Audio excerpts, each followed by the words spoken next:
Hello दोस्तों, आप सभी को आदि शक्ति एजुकेशन यूट्यूब चैनल में आपका स्वागत है। आज का हमारा टॉपिक है अर्हिनियफ का अम्ल क्षार अवधारणा। तो इस धारणा के अनुसार जो है अम्ल वे हाइड्रोजन युक्त पदार्थ होते हैं जो जल में विलय होकर हाइड्रोजन आयन देते हैं, उसे जो है हम अम्ल कहते हैं।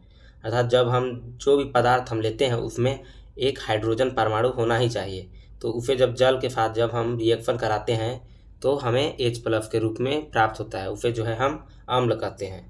तथा क्षारक वे पदार्थ होते हैं जो जल के साथ विलय होकर हाइड्रोक्सिल आयन देते हैं, अर्थात OH- आयन के रूप में टूट जाता है, तो उसे जो है हम क्षार कहते हैं।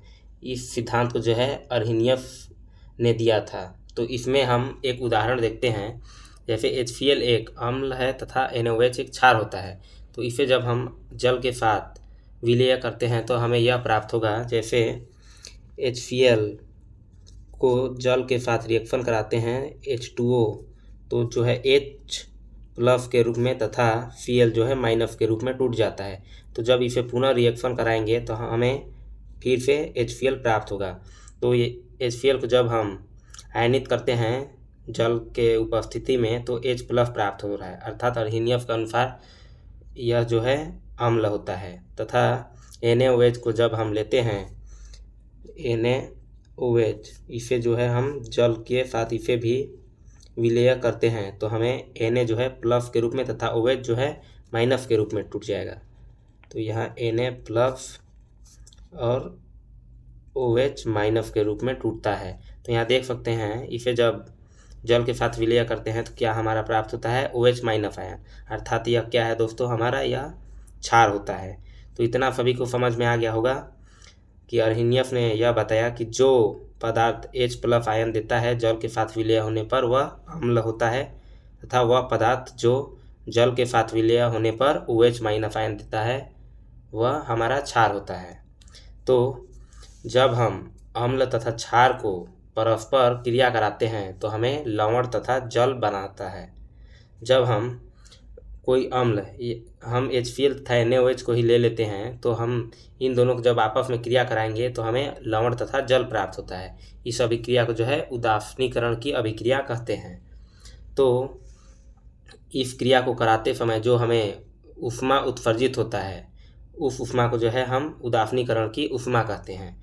तो हम एक उदासीनीकरण की अभिक्रिया करा लेते हैं तो अम्ल के रूप में हम HCl ले लेते हैं तथा क्षार के रूप में NaOH ले लेते हैं।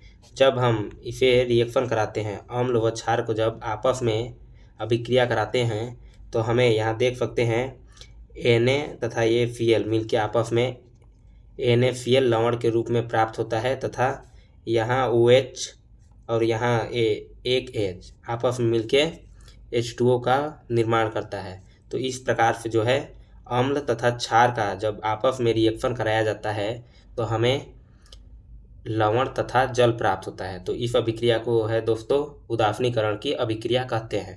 तथा जब यह अभिक्रिया होती है जो ऊर्जा मुक्त होता है, तो जो ऊर्जा मुक्त होगा तो उस ऊर्जा को जो है हम उदासीनीकरण की मुक्त ऊर्जा या उदासीनीकरण की ऊर्जा कहते हैं। तो इतना आप सभी को समझ आ गया दोस्तों। तो इसकी हम उपयोगिता को भी आगे देखते हैं।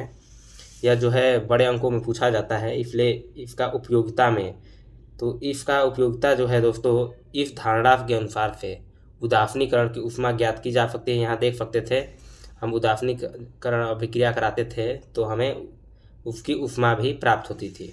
तो इसका पहला उपयोगिता हो जाएगा इस धारणा के अनुसार उदासीनीकरण की ऊष्मा ज्ञात की जा सकती है। तथा दूसरा है दोस्तों अम्लों के उत्प्रेरकीय गुणों को समझा जा सकता है।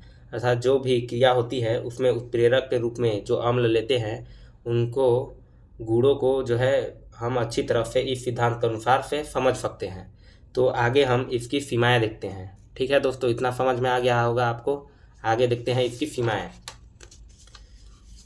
तो इसकी सीमाएं देख सकते हैं, 3 सीमाएं हैं। तो यहाँ पहला सीमाएं देख सकते हैं, अम्ल तथा क्षार की यह धारणा केवल जो है जलीय विलयन पर ही लागू होता है। यदि हमारा अम्ल क्षार जलीय विलयन पर नहीं होता है तो यह वहाँ सिद्धांत लागू नहीं होता है। तो इसका पहला सीमाएं याद हो गया होगा। तो इसका पहला सिद्धांत आप सभी को समझ में आ गया होगा। अम्ल तथा क्षार का यह सिद्धांत जो है केवल जलीय विलयन पर ही लागू होता है। तथा दूसरा जो है, इस धारणा से AlCl3 और FeCl3 जैसे लवण जो होते हैं, इनका जलीय विलयन में अम्लीय गुणों की व्याख्या नहीं की जा सकती, क्योंकि ये जो है H+ आयन नहीं देते हैं, इसलिए इनका जो है अम्लीय गुण का व्याख्या नहीं किया जा सकता। तथा तीसरा देख सकते हैं, जो पदार्थ OH- आयन नहीं देते हैं उनका क्षारीय गुण की व्याख्या नहीं किया जा सकता है, क्योंकि जो है क्षार का गुण वही दर्शाता है अर्जेनियस के अनुसार जो OH- आयन अर्थात हाइड्रोक्सिल आयन देते हैं। तो यदि हमारा यह वीडियो आपको अच्छा लगे तो लाइक एवं सब्सक्राइब करें। धन्यवाद प्यारे दोस्तों।